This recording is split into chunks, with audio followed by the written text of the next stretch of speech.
So tell me a story. What was your journey? Really learned the world of finance. I raised a little bit of money for this one. That was really cool. I'm building for this inevitable future. I enjoy this. I want to be the best at my niche. Most people just want to help people make an impact. Bam, bam, bam, bam.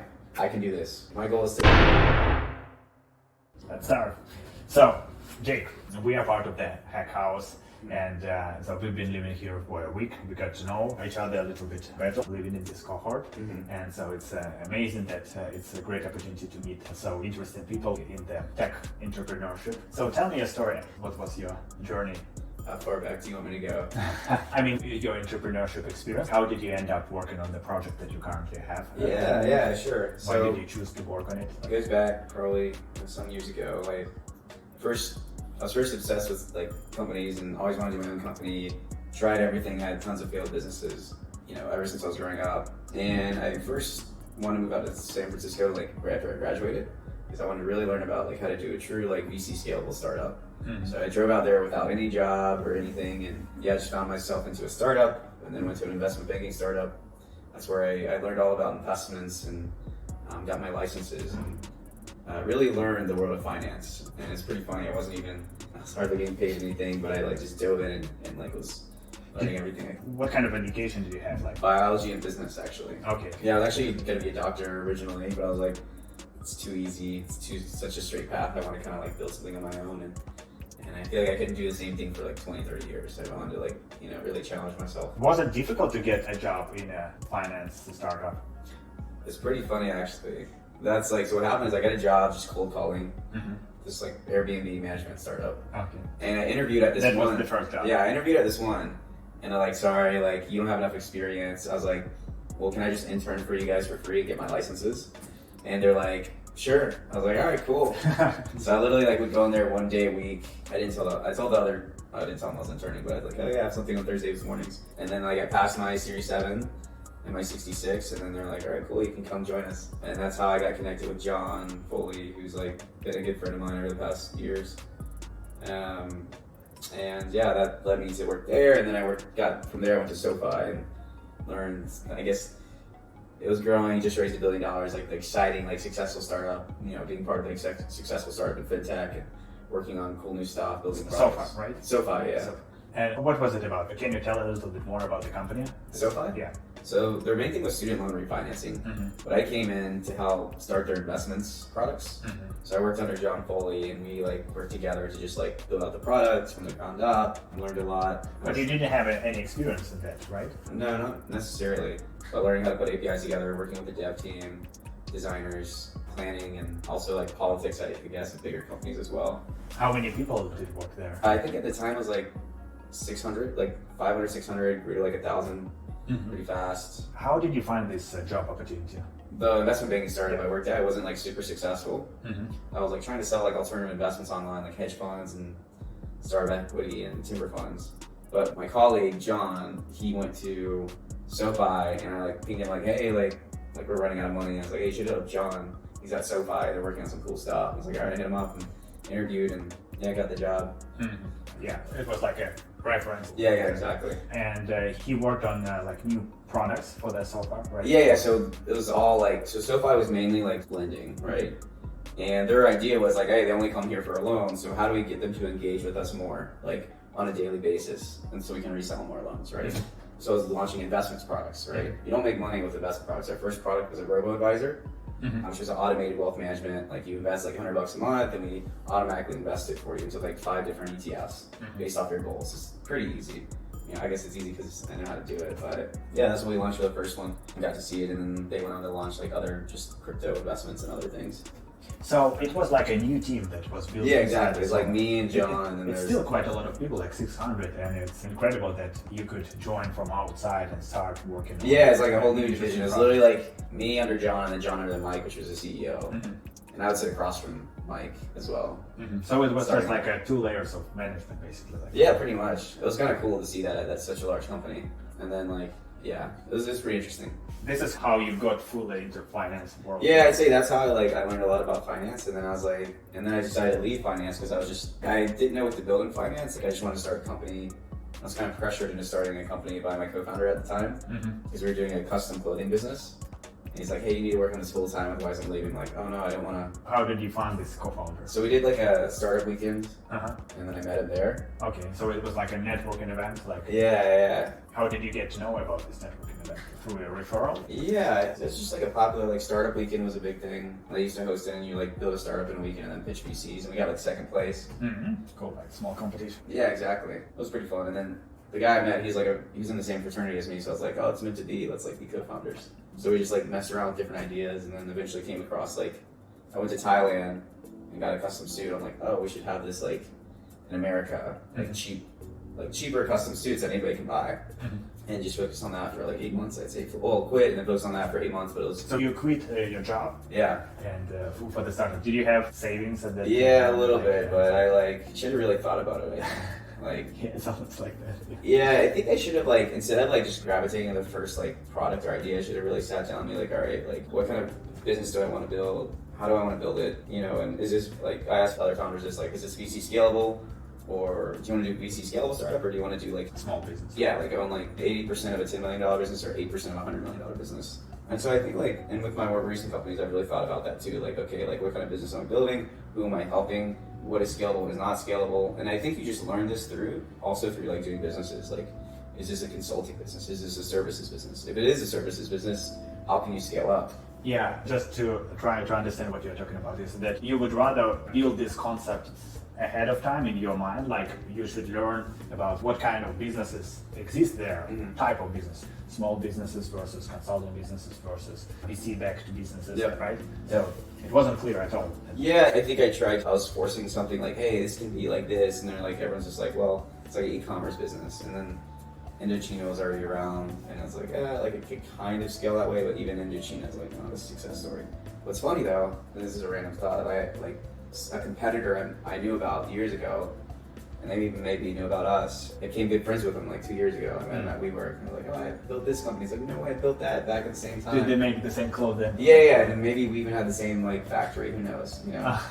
But his brother continued it, and he stopped. But it's funny now. He's like my friend, and we kind of like bonded over that. It was just funny. Cool. Yeah. What was next? We joined. I was like, hey, let's like. We were in this co-working space. That's actually where I met like other cool founders and good friends. It's called Startup House. It's like great. It's this like dinky like the desks were like doors that you put on like I don't know, like whatever. Was it in the Bay Area? Yeah, Bay Area. And it was so random, but it was like a great community. And we paid for desks there. We got into this. It's called a pre-accelerator with our startup. And we met this guy there. He's working on like GitHub for hardware designs. And I was like, oh, this is really cool. This is VC scalable. This is software. I want to try this out. It's my first B2B SaaS like company. Or I tried to work out. So I joined as like COO, and then my co-founder joined as CTO. And it was really good at first. Like we were trying stuff out, and I was talking to customers, and I was like helping pitch. But I think I wanted to be CEO as well. And then also like the CTO, it was going great. I learned a lot about hardware, and like this was really fascinating. I actually loved it. Just to understand it a little bit better. So you had this co-working space in this small chain of startup houses and co-working spaces in the Bay Area, and those were just like random strangers sitting in the same area. They actually, I got to know, but they also some lived there as well. Okay. So on the second floor, this wasn't up the code or anything at all. They had like bunk beds. And I charged like 20 bunk beds, and I charged like $900 a month for a bunk bed. Like it was like something you see out in the army. It's crazy. But yeah, that's how we got to know each other, and I was like, oh, this is pretty cool. Let's like join this guy. Everybody was working on their own projects. Everyone. And but while you started to get to know each other, you got interested in their startup, which was into the software business, like into this hardware design. And then they offered you a position. Like, how did it happen? Well, this was like I was like, hey, you're looking for co-founders. Brian and I are like, you know, maybe we join forces and we can help you because you're looking for co-founders. Let's be equal co-founders. Let's do it out. And then they were not funded at that time, probably. No, it was just like it's just like coding stuff. And you know, we applied to YC. We didn't like they actually signed up for our app through YC, but we like tried to talk to customers, and then the CTO and the CEO couldn't get along, so the CTO left, and then the CEO was like, hey, like you should be like a first employee, and we disagreed on equity. I was like, I shouldn't, because I don't know, I just disagreed with it because I actually got him an investment from SoFi. Which is kind of crazy, because I thought that was like much more weight on doing business development, which is... SoFi was like an investor for them? Or? Yeah, SoFi's like invested in SoFi employees. I mean, it's a small check, but like having that on like, even now, like you said SoFi invested in you, like that's pretty crazy. They invested, actually what's funny, BlockFi was in the same portfolio as us. You know, BlockFi, or the crypto. They got in trouble with the SEC recently. Don't know that. They're like huge. They're like $1 billion company now, but then they got like sold to FTX recently. But like, anyway, so your previous employer, SoFi, was investing into like aspiring founders. Yeah, exactly, who were exactly. Former employees. yeah. And back then, it wasn't like the guys that you joined, they didn't have a proper company yet. They weren't incorporated, they didn't have any funding. So it was still like...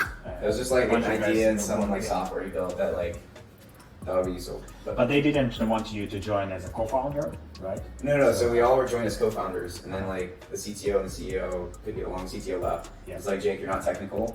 This is a very technical product. I'm gonna take your equity down from like 30 to like 3%. I was like, what? I got this investment from SoFi. This is how you get to know people, right?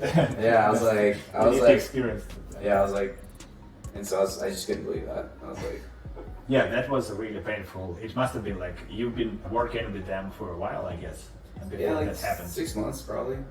So you sacrificed 6 months without any pay, and you were working on this idea, and they didn't get along well, so they split. So basically, it even got worse at that point, and then he's kind of tried to get you down, but you already had your previous employer interested to fund this idea as well. Yeah. So that's like, it was, and technically he like, I mean, it was his company. Like, I couldn't do anything. I was like, all right, like, this is done. I'm leaving. And so I left that and just like, I just started, what did I start doing? So like still exploring ideas. I like launched my own e-commerce company as well. All right, I'm just going to be self-sustained and not like think about like, at the time, like I launched like I was just doing like drop shipping, I think. I got really big into drop shipping and started. In Amazon or? First it was like restaurant equipment. I'd make like a couple thousand, like $1,000 or a couple thousand a month, just like doing drop shipping, but there were problems there. Then gym equipment, I would like do that. And I got really good at SEO and SEM because I wanted people to come to my website, and I didn't have a lot of money for ads, so I was like, all right, I'm just gonna write really good articles. Okay. And so I got really good at that. I ranked like #1 on like Google for like barbells. If you rank #1 in your featured snippet, that's really good. It's when like you click on it and it expands into an article. And from there, what did I do? I was like, it was going all right. I was just like, all right, making a little bit of money. But I was like, I want to go back to doing something VC scalable. So I did. You didn't want any job at that point of time, right? No. So you were already on this path of entrepreneurship, like in general. And dropshipping was a way to make a living, right? And it was an entrepreneurship as well. And it didn't take a lot of time, I guess. Like, Yeah, it was like low overhead. I learned it from like the e-commerce, the first business. I was like, oh cool, if I don't have to hold inventory and I can make a spread, this can be a good business. You just have to know your stuff really well. But from there, what did I do? So I was like, I did that and got good at SEO. And then I learned how to, well, along this way, I was like also doing like dev and design work on the side as well. I was like learning how to design, learning how to run my own servers, learning WordPress. And I was like, oh cool, I'll also like just do it on Upwork as well for extra cash. Like a consultant. Exactly. So I like, had like customers, I had clients, I'd like launch some websites. I'd even work on like, I code some stuff, I fix bugs, learn some PHP, and then I learned like React and all this stuff. I just like kind of learned. I'm like, okay, cool. Like I'm just gonna learn React. Yeah, I just kind of like, now I understand like you wanna all about websites and building applications and stuff. But I really started learning about that more so full stack applications after I stopped doing the e-commerce biz.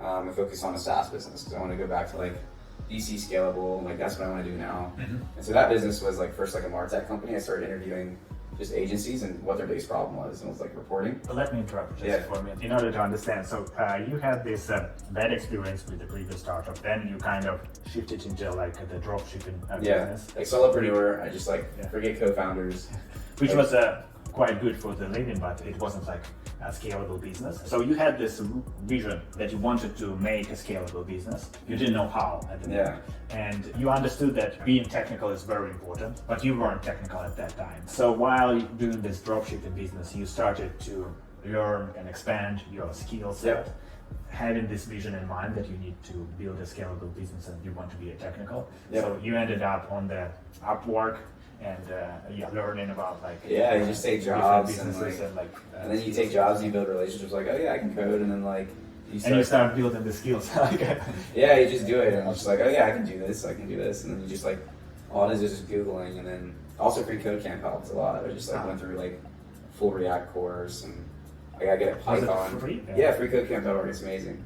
Also, like I like built my own like Python scraping scripts because I need to like grab like thousands of SKUs and images and whatnot and update them to Python. Yeah, I'm like I can build stuff, but like I'm like the thing is I know I can build stuff. I'm just probably not that fast.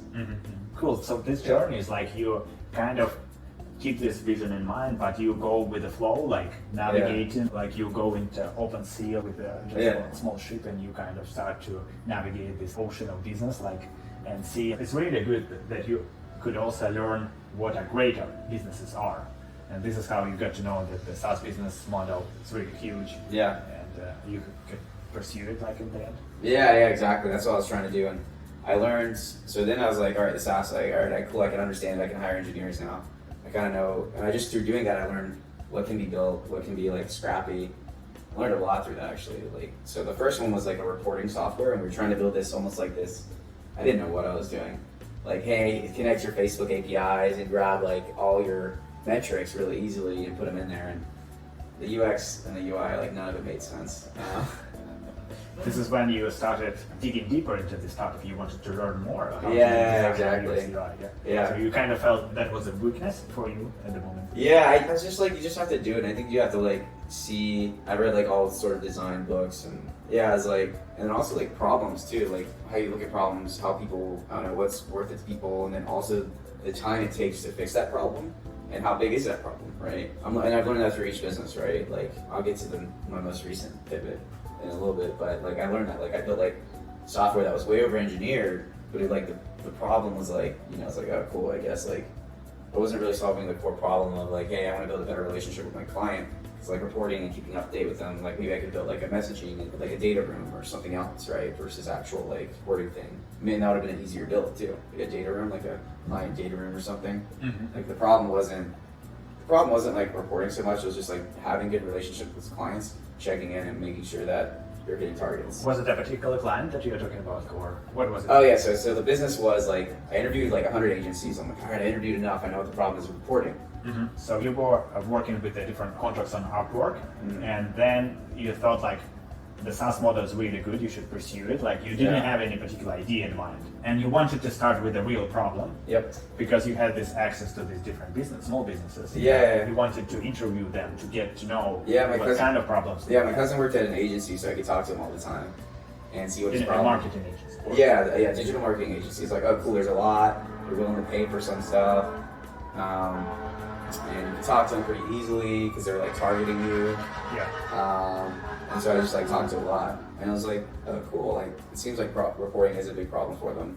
Still, I was like probably 8 years too late for that. I think it's just such a competitive market, and like also like you're building with like reporting for your digital marketing tools, like gathering the like Facebook, your ads, your Twitter ads, and like seeing it up in Google Analytics, seeing it all together. But it's like, how much pain are you really solving that? It was a lot of work. Yeah. Because these APIs suck. And like there's so many metrics and like keeping on top of that, it was just such a big lift. So I built that, and like I actually like was getting close to like finding really interesting use cases. Like this guy had like 1,000 sites, and he needs to like compile like all these Google Analytics data together. So I could like gotten to like sign some pretty decent contracts. But I pivoted away from that. He had 1,000 sites because he owned the marketing agency, which were doing the service to this. He like worked with, I mean, this was like, he worked with these influencers or whatever, and he did like see how they were doing. So actually, like, I was learning more interesting things. I just like, I focused so much on product and not so much customer interviews in the right way. They said reporting is a problem. And what I learned as you like interview more customers, you have to dig deeper to find like the more root of like their core internal problem, right? They might not know it themselves, right? Exactly. There is some surface Exactly. consequences of the problem, but it's not necessarily a core problem, right? Yeah, exactly. That's exactly right. Like reporting, reporting is such a pain. I hate it, but it's like it's not. Why is it so? It's not the reporting. It's like you like communicating with your clients, you having a good relationship with your clients, and you kicking with them. I didn't really realize at the time, but it's like I could have built something way simpler that helped with that problem. It could be like a goal sharing app or like a data room or something that would have been way easier to build, but like actually help them like get like the client and the agency on the same page. But I was like, oh, reporting, I'm gonna build this complex like API based like thing. So from there, and I'm like, also VCs didn't like that. You tried to pitch them with Yeah, that? I started talking to some. Small business. Yeah, I started talking to some, and they're like, dude, this market's dead. And also like, yeah, it just wasn't good. So from there, I'm like, all right, how can we like take what we've learned and pivot into something more useful? And so then that was like the first Dolo idea, which was doing a no-code data reporting tool, like helping them sync their databases in like an easy way and look at metrics, which actually is still pretty cool. It's just like, based on the Google Analytics. No, based off their databases. So any non-technical person could look at their database without SQL.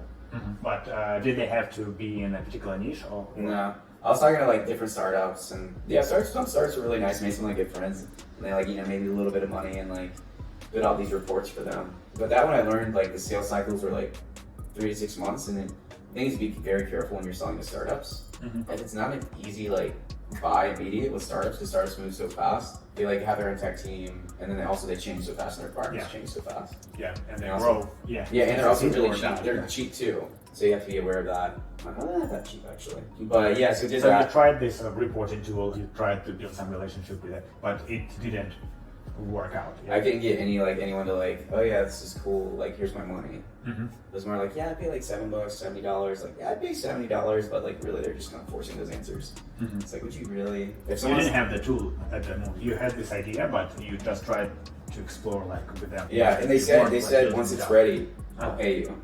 Well, the problem is that like, you gotta be careful when people say once it's ready, I'll pay you, because usually they don't. Yeah, let me know when it's further along. Let me know like. But could you build it yourself at the moment? No, I mean I could, but like the APIs and storing them, and I'm not that good with backend. Like I can like mess with some front end stuff, but so I probably could if I really sat down. But that was probably take me a couple weeks. So from there, I was like, all right, cool. Let's like do something with no code and like data and like pivot into that. And this was actually, it's not a bad idea. We raised a little bit of money for this one, which is like a no-code data notebook. Very generic. Yeah, not like on a specific industry or anything. Like, hey, I'm helping startups because they don't have data scientists. Did it have to do like with customer data? Yeah, customer data. What would be the entry point? Yeah, so that probably wasn't really an entry point. I was like, all right, you want to see your customer data, you want to see like how much they're spending, you want to see how much they're logging in, but all this stuff requires like cleaning data and then like grabbing that data and then all that. So it's like we're becoming essentially data scientists when we're working with these startups, cleaning their data, showing them their metrics. I mean, you wanted to come in with the no-code solution to quickly give them insights about their businesses. Yeah, like anybody could grab you data. Ended up understanding that it's actually the problem with the quality of the data that they have, and that you need to spend 90% of the time cleaning up that data before you can actually process it. Even understanding it, like we were literally like, oh wait, what does this mean? What does this mean? What does this mean? And imagine a business analyst using a no-code tool trying to do that. Like it just doesn't make sense because you need a data scientist to like study the data. It's a separate discipline that you need to learn. The problem wasn't like learning SQL. The problem was like actually understanding what the data means. And at like a Series A startup, you don't really have a data scientist.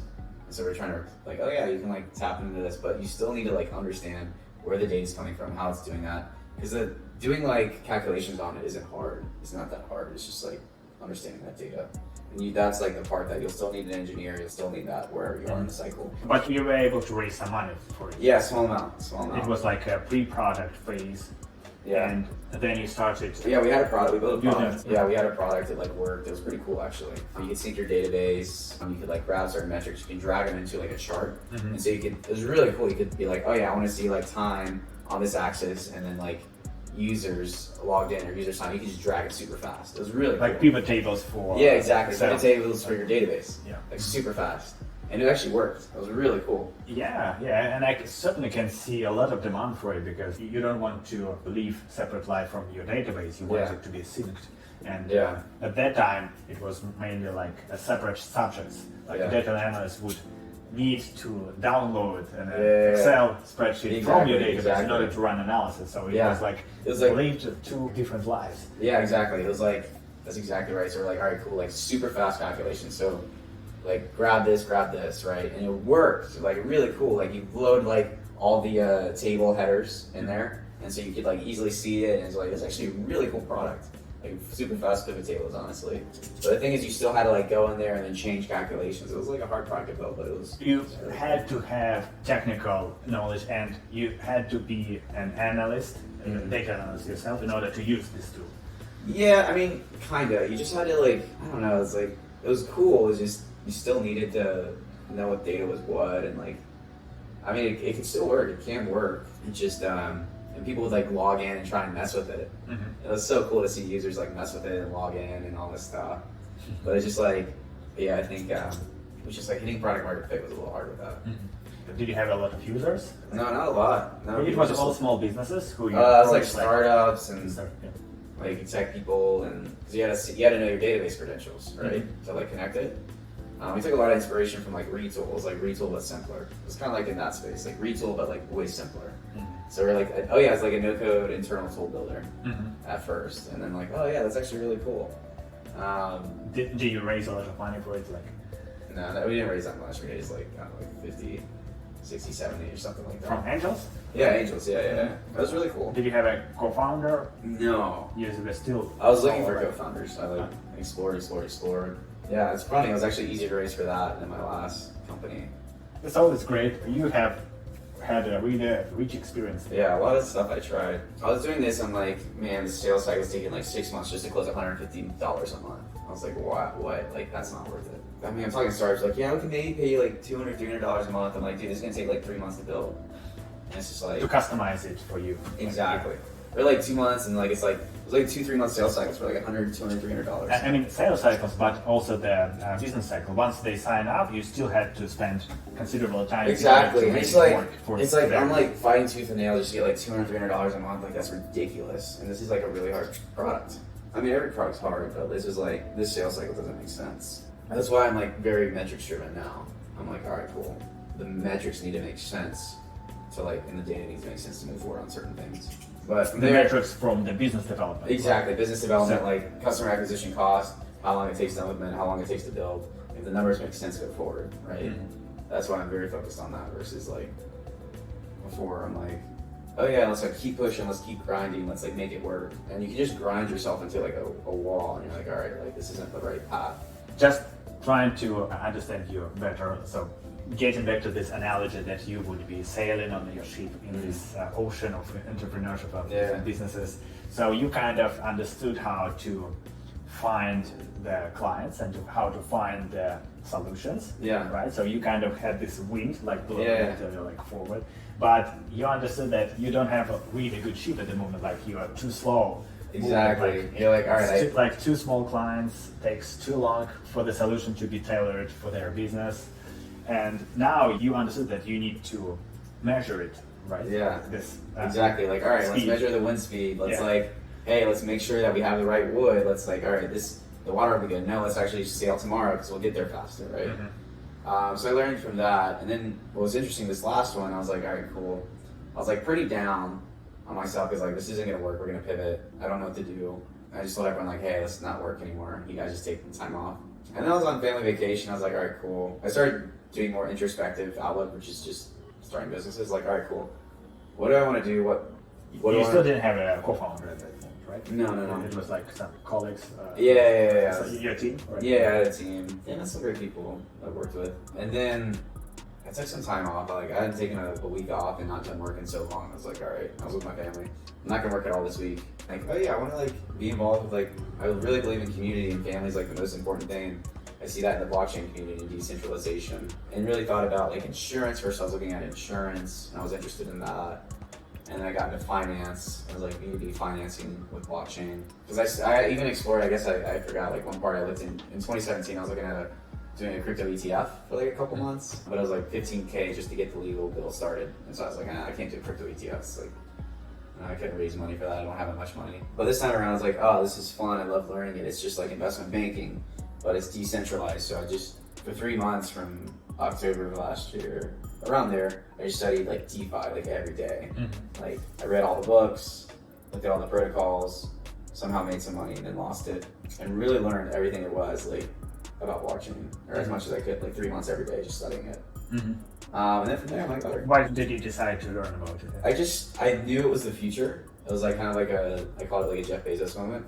You know, I was like, all right, this is definitely the future. Why did you think it's the future? Like, what makes you believe so? Well, you know, the internet was like very powerful in the 90s, right? Yeah. And Jeff was like, oh, yeah, this is definitely, you can do a lot of cool stuff. Mm-hmm. With blockchain, you can disintermediate, right? And essentially like give control to like a network and like incentivize, have new incentive, first I believe new incentives, and then like, but really it's about like a trustless system. That's kind of what blew my mind, is like, there's so much trust in the system, like that means you can disintermediate certain things, right? Mm-hmm. For money transfers, like you have to, I don't know, there has to be like a system of record, and you have to wait like 2-3 days because they have to like make sure the books are in balance, but it's like completely trustless in a way that, okay, immediately like this transaction will work. Both parties don't need to actually verify like other systems, like, hey, this book makes sense, this book makes sense. It's like what's called the double ledger method of accounting, which is required for like banking, and like you don't need that with blockchain. I mean, you still kind of do that, but it's done automatically, right? Yeah. As opposed to traditional banking system. Yeah, Speaking about like international transfers, and yeah, still there is a lot of things that happen manually. Like people need to look at the things. And yeah. People need to make sure that the books add up. Like yeah. With Bitcoin too, it's like, oh wait, like this is the first time like value is stored, but there's no actual entity overseeing that, right? With any bank, there's like, it still has some value. Yeah, exactly. It's still marketable. Yeah. But at the same time, it doesn't belong to anybody. Exactly, which is like, whoa, that's like pretty incredible. Because if you think about it, I mean, it's expensive now, and resources go into it. It's still is pretty incredible, because there's the other comparison. Like you look at JP Morgan Chase, how many people actually work there, all like driving to work, all the people, all the resources, and you get rid of that. It's like, actually, there's probably more resources going into making that work versus making Bitcoin. That's like the big pull though. When I saw that, I was like, all right, cool, this is definitely the future. This is a new technology. It's going to change how we live. I like the community aspect of it, so I'll dive deeper into it. So getting back to the journey that you had, yeah. So you were like kind of going on this evolutionary path of entrepreneur. Like, so first you learn how to be entrepreneur, how to sell to customers, 0 to 1. Like, I can give it someone, I can give you value. Yeah. Then you learn how to find problems, find solutions, go this path. Then you learned how to measure how fast you go. And then you kind of looked at your metrics. You didn't really like them. So you decided to take a pause and kind of rethink what you should be going for. And you understood it's better to go after a really big thing that is like future big thing that is happening right now. It's kind of growing. Mm-hmm. So this is when you discovered blockchain. Yourself. Yeah, exactly. And I was just like, I kind of leaned hardcore, and I loved learning it. It was so fun. And like, it was just a fun time. And so I met my last co-founders. Probably had to do also, sorry to interrupt. No. Just to try to understand your thinking. So you had this no-code tool. Yeah. But you understood that you are like 7 years late for this technology to take place. Because there were companies that understood that it's in demand like 7 years ago, and they started building it, and it's already there. So, but now you wanted to be in the opposite place. You wanted to be the first in the new market to build a really cool tool that would be like in high demand. Yeah, that's exactly right. Like all that, and I was like, all right, cool. Like I'm looking, because whenever you build a VC scale business, it's like, all right, what does the future look like, and then how are you building towards that future, right? But like in terms, like not exactly the future, but vision of like in what direction it goes, right? Yeah, exactly. Like it's like what is like inevitable to happen, right? And they're like crazy to happen. Like what's going to be involved in the future, and then you kind of like, oh, cool, this future is inevitable, right? I'm building for this inevitable future. So anyways, yeah. And then I like started connecting like crypto liquidity with real world lending, and started seeing that. Like I just talked with one of my investors, like, oh yeah, I think you can get better rates. You can help out underserved businesses, underserved markets, which you still can. I think Africa is going to be huge for lending and credit, and I love this space. Like I just dove deeper into it. Why did you choose this particular niche? Well, I talked to one of my investors and we talked about it, and I was like, oh, I love businesses. I love helping businesses. I started small businesses. It was like, cool, like this is like the demographic I could get behind and help. And then no one was really doing it at the time. And then Goldfinch launched, and I was like, oh crap, like they're doing what we're doing.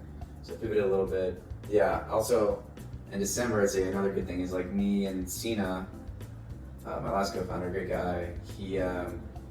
We started DeFi Austin, which was like, we had our first event. It was like 100+ people. We had sponsors and rented out this bar and like endless drinks, and there's just like this huge momentum. And I was like linking up with everyone.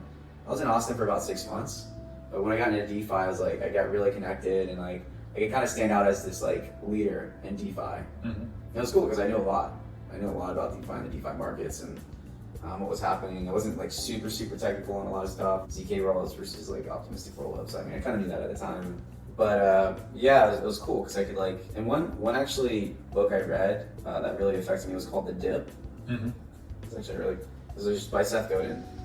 And we go through these dips, these lulls in life, where you're like, oh, this is really, really, really hard. And the thing I got out of it, when you go through those lulls, is like, if you can't be the best in the world at like a particular niche, or you don't feel like you can, or it's like, you know, you can't really go for that, then you should pivot probably. Mm-hmm.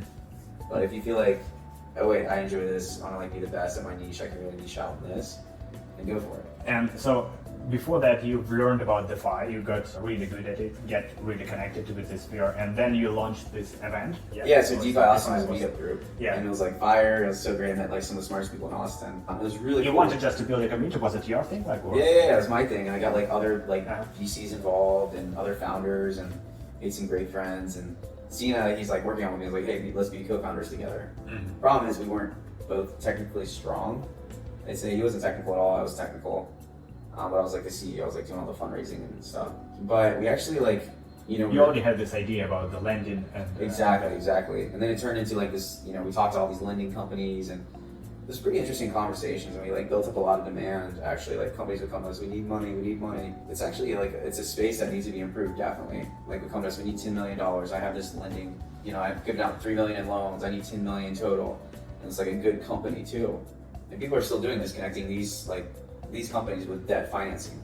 It's a very inefficient, very manual process that needs to be fixed. Mm-hmm. You know, I worked on that and like I just fundraised for like 3 months, but like we couldn't, because we needed it. We were building our own like tech-enabled credit facility first, and then like getting blockchain involved and getting our money from Centrifuge, and then like funding these businesses. And we built out this thing where we could take crypto off ramp it and give it to these businesses, and then pass that back to the crypto holders. But we couldn't like.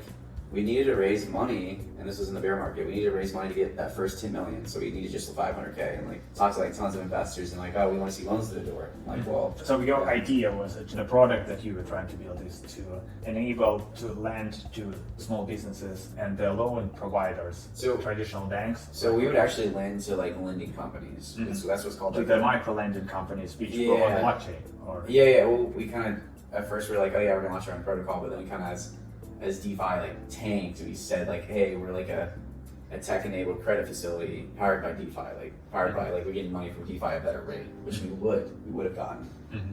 But yeah, like we just couldn't raise like the money. I talked to like 50 to 100 VCs, and they're just like, you need to have like more like a CTO on board. We want to see like loans to the door. All this stuff, and I was like, oh dang it. And then I was like, yeah, they wanted the business already up and running. Exactly. And then eventually my co-founder like couldn't deal with the ambiguity of everything. He's like, yo, like, and he's from Canada, and we got him a visa, so it's like, yo, like he hasn't gotten paid in a while. So I was like, all right. Then he was running out of money probably. Yeah, pretty much. He's like, yeah, I haven't been paid in like a year. I'm like, all right, yeah, like. So yeah, I was like, all right, cool. Like this chicken and egg is like essentially what I learned with that as well is like you have to know where you are with like the chicken and the egg problem. And what I mean by that is every startup goes through this. What can you do to get to that next phase in your startup, right? There's always like, hey, I'm recruiting like a co-founder, I'm recruiting a CTO. So that's the great thing I learned about that is like, even though it's still a good business and you can still make a lot of money, I'm still gonna actually maybe connect some debt deals with debt financing people, but you have to understand yourself and the chicken and egg problem. It's interesting that now I've heard your story. It looks like the previous businesses that were prior to the blockchain lending project were too much down to earth to solve particular problems small businesses had, but it wasn't like a long-term positive. It didn't have a long-term upside. Yeah. So it was too hard to solve too little problems for small businesses. And then you turned and went like, what's the biggest thing gonna be like in 10 years? It's blockchain. I'm gonna go for it. What's the biggest future market in blockchain? It's like DeFi, lending enabled and powered by blockchain. So you went into this sphere, but it was a bit too remote from the current market, so you couldn't really lift off the ground with the idea you had. That's exactly right. So now you're on the opposite ends of spectrum. You try to solve two little problems with two basic solutions, and then you went to the other end of the spectrum, trying to solve two big problems in the distant future, and it also didn't work. So now you're referring to this as a chicken and egg problem. You're trying to shrink this gap. Exactly. It's like what is still that grand vision you can do, but like You can do it today. start off with like stuff that I can do today to get there. So, Technically, and like Exactly, you know exactly, that you have the exactly. connection, you have that potential Yeah. customers, you know that so whole size of the. that's exactly right. Because with my last one, I was like, I don't even know how to build. We build a tech-enabled credit facility on the blockchain. Yes, it would get rid of save a lot of stuff, but like, I'm not sure where to start with that. How to start do with that? how to productize it? Who do we talk to? And then like from there, I was like, well, do we build? Because I still wanted to broker deals. Like you can make a lot of money off that. It's like, well, do we build like a data model, like some sort of data model that we could sell to like debt financing funds, or do we build like a loan management servicing software for lending companies? And then when they hit a certain like right metric, and we can build our data models, then we sell them to like funds, and that would have been really cool. But building a loan management servicing software is a big pain in the ass. That I just talked to people. It's like, all right, let's not build software for these lenders. Plus, they're selling to startups, which is like, I don't know if I want to go. Well, I don't know if I want to go through that again. But I think like being introspective, I was like, hopefully, I'm not just like giving up too early. I don't know. That's something I worry about a lot. It's like, well, maybe I should have stuck with this like another year. And then you'll find like a problem, right? Because you don't get it right first time, you need to Exactly. move around, like iterate. Yeah, exactly. Maybe and like because when you pivot, you don't want to pivot too far away. You want to like go off previous learnings. So with this thing, like so my current thing, I literally was like, okay, cool. I guess I'm just gonna start brokering deals and learn. But I was at a debt investor conference To learn more about that. Yeah, exactly. Like, cool. Am I just gonna broker deals and build a product around this and use blockchain with that? And then I was at this debt investor conference. And like, I just was thinking, I was like, is anyone focusing on like gig workers and building a neobank for them? And I was like, this is a dumb idea. And like, I hate it because you should never just have ideas. So they should be really unique insights. I was like, yeah, no one's really focusing on this demographic as like a neobank, right? Because I've interviewed like tons of credit card companies. Lending companies, like I talked to like different lending companies and credit card companies and people going after different demographics. Like all fintech companies are very similar, just going after different demographics. So like, hey, I'm helping you with credit, helping you with like deposits, whatever. But now they're starting to niche out in slightly different ways. That's what I've learned. And so like, that's why all these, it's like the unbundling, I guess, or the fractionalization of services for specific demographics. And so you see this in like, I mean, especially in what's happening with just social platforms, right? It all used to be Facebook, but now it's like, hey, I'm on this platform, right? It's called like Partiful for hosting parties, right? And so it's like going back to like fractionalizing, and through civilization, you've done this bundling and unbundling of services, right? And now we're going back to like more so unbundling because it was in terms of lending, you mean? In terms of like companies and how people interact. Like, cool, I don't mind having like 5 apps on my phone that do different things and have different like purposes. Like, oh, I use this for investments, I do this for banking, I use this, right? So what's cool is like you can actually niche out, right? Like, oh, cool, like I still have my Wells Fargo or Chase because I trust them, but this other app actually, you know, helps you really run my business. It's like Brex, right? Like Brex is focused on startups, and I kind of thought about that too. I was like, all right, cool, like Brex makes money off the interchange, which is the credit card fees. But they focus as like an expense management platform. That's how you like really like, I don't know, it's really helpful and keeps people. And so I just started interviewing people and looking at it, and the numbers make sense. You started looking after the market of workers. How would you describe this market? Yeah, so it's a very large market actually. Like it's 39 million people. What is the portrait of this person? Yeah, so they do like gig economy work, and like they've done like Uber Lyft. I'm starting Uber Lyft, DoorDash, Instacart, TaskRabbit, and gig work is really like it's kind of been around. What's funny is like we went from like 9 to 5 and now, right? Because it used to all be gig work years, like 100, 200 years ago. So like, I need to pay for this, and you paid for this, and you paid for this. Then went to 9 to 5, and now it's people like, wait, I'm going back to this because there's tools that make it really efficient to be gig workers. Yeah. And so the gig economy is booming. It's booming, right? Yeah. Number-wise, number of gig workers is increasingly. Yeah, exactly. And people think of gig workers more like freelancers, but there's all these like non-tech workers that aren't making a lot of money, and and there's platforms to make them gig workers. That's what they do, and they like it. Everyone loves being their own boss. Everyone loves it. And so I ran some numbers. I was like, all right, cool, this makes sense. All right, cool, this spin makes sense. So in the center of your future business idea, which is not fully defined yet, you put the customer, right? The potential customer. Yeah. You want to pursue this particular audience, yeah, which is growing really rapidly. Yeah, exactly. Honestly, I get to take a step back. I was really unsure. I was kind of like, I was losing momentum with the kind of like broker dealing, lending companies and debt financing companies. And then I went to this credit union and community bank event, and I met like someone there. Was like, oh yeah, let's like build tech for credit unions and local banks. I'm like, all right, this is interesting. I started doing market research for that. I'm like, okay, this is great. What exactly what they want? right? Yeah, I didn't know. I was Yeah. like, I could build in like an investments platform like I did at SoFi. It makes sense. Yeah, I just started like, but the sales cycle is like 6 to 12 months, like for a credit union. It's a really good market to go after, but the sales cycles are like 6 to 18 months, maybe like 6 weeks on a really good one. It's like, and then also I met this VC who really helped me. Like, I was like, I'm not sure what to do. This was important actually. I was like, talking to him, I was like, I'm not sure what to do. I'm thinking about pivoting, or like, should I keep brokering deals or trying to broker deals? I'm not sure what to do. And he asked me this. He's like, question like, what do you want to do with your work life? And I answered like, oh, I'm gonna build like innovative technologies, and I want to work on cool stuff, and essentially just like help people, right? And he's just like, all right, well, why do you want to help people? It's like, well, you want to make an impact. And then the next one thing is like, well, why do you want to make an impact? It's like, well, I want to make sure, you know, I live the life, I have an overall sense of well-being.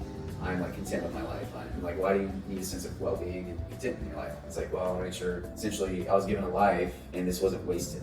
It's like a layers question, right? Mm-hmm. And as you go to like that first layer, like, and I ask people this, like, most people just want to help people make an impact, right? Because it makes them feel good. It makes them feel like they have purpose. And it doesn't really, like, everyone just wants to do that in their work life and contribute. And when you think about it, like, okay, cool, it's just a different flavor of helping people. So as I thought about that, I'm like, all right, cool, like, I can help people in a million different ways. I can help investment bankers, I can help credit unions, local banks, or I can help, like, people who are kind of struggling financially or don't know a lot about finances. And it's like, cool.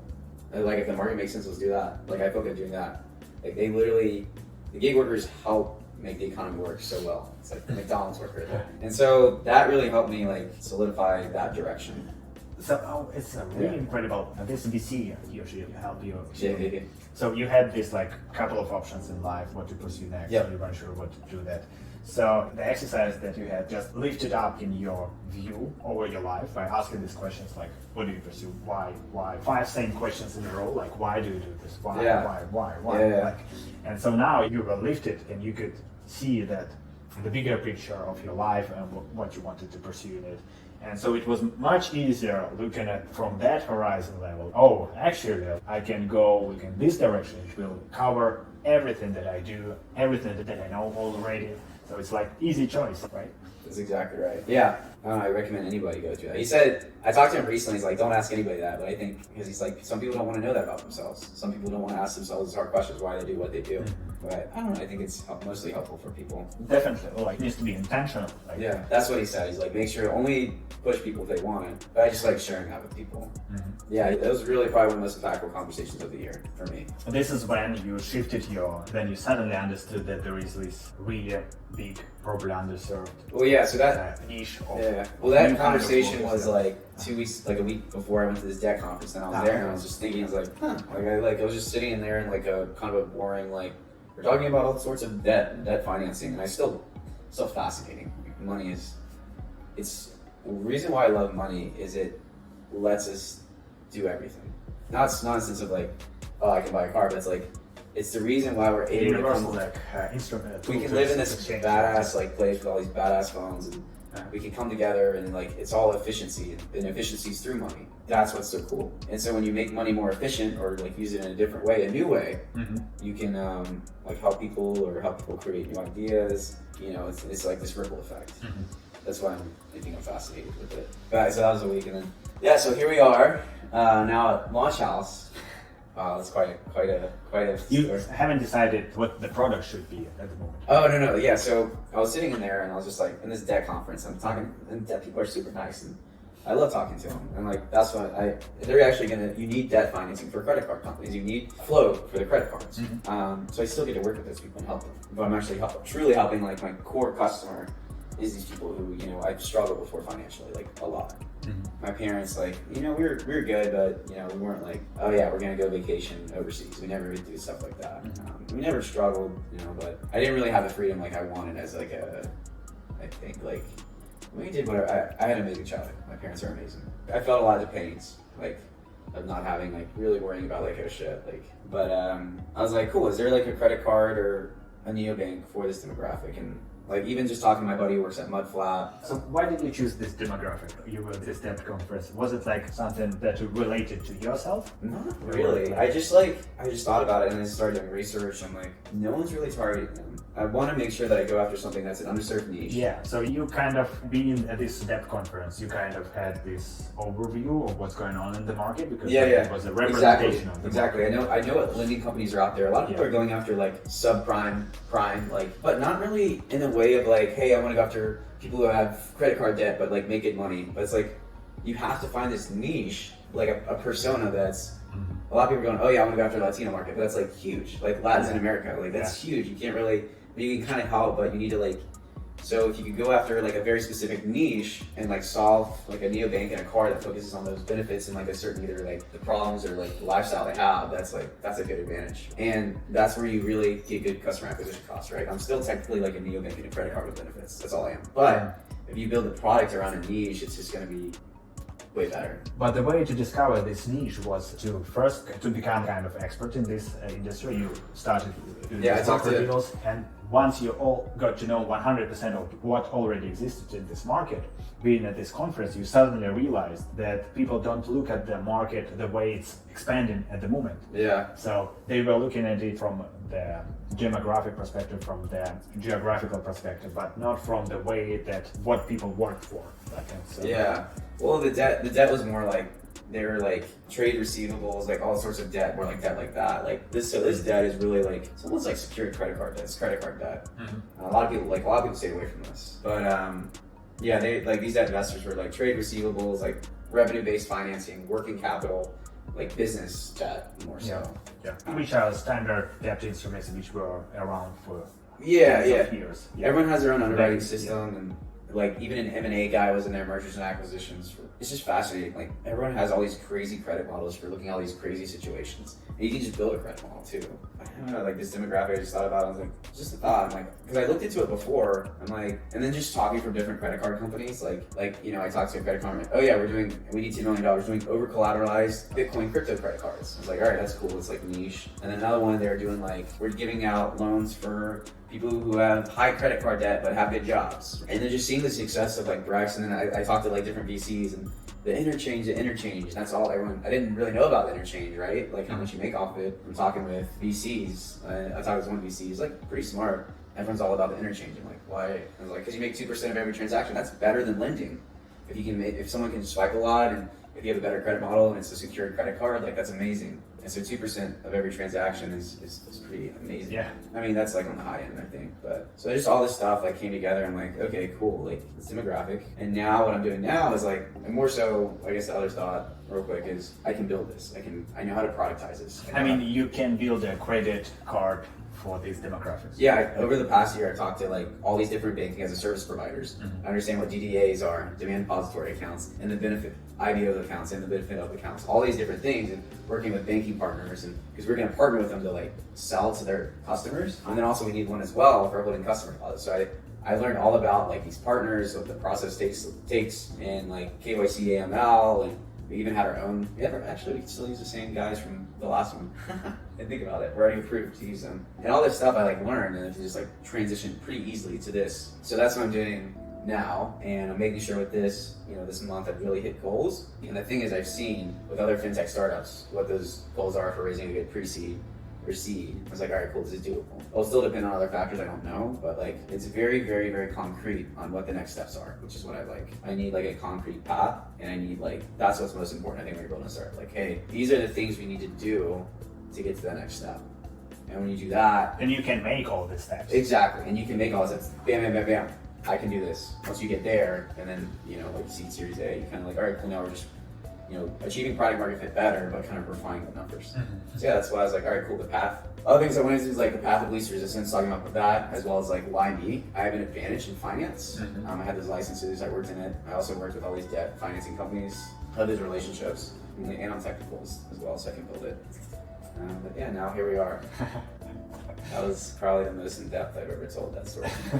Yeah, it's great. It's great to learn evolutionary path in your life and in your journey. Yeah. Great. Sorry, now I know it's like, I know we're supposed to talk about other stuff, but yeah, anyways. But just to summarize, didn't prove to be a success yet, but I have the feeling that you are onto something, because you've got really big growing, a niche audience which is growing really rapidly, which is underserved at the moment, that nobody's really looking at them One with the competitor right is- attention. Like there are obviously competitors Yeah. on all businesses, but mainstream doesn't look at this audience under this angle at the moment, which is your insight, right? And on the other side, you are in the industry, you know what you are doing, you know what you are talking about, you know the options and solutions that are available, and you can build a solution for this customer, right? So you've got all the pieces of the puzzle. Now you need to put them all together.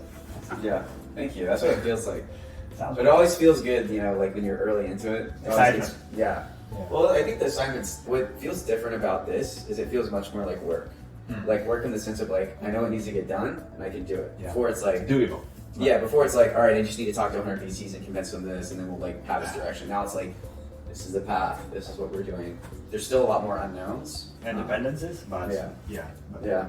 The next 3 months is pretty mapped out pretty well. They're getting there. Cool. I like it. I like Yeah. it. Yeah, It's thanks, man. good. Well, it must be a good way to attract people into your project as well. Yeah. Just the way that you've described the story. Now, if I were to choose what to work next for, I would have really liked your idea to go Oh. after you, to join you on this journey. No way, come Yeah. join. And I'm sure, like, whoever watches this video is going Yeah. yeah, Yeah. to take an opportunity. And you're obviously open for people to join you on this. Yeah, of course.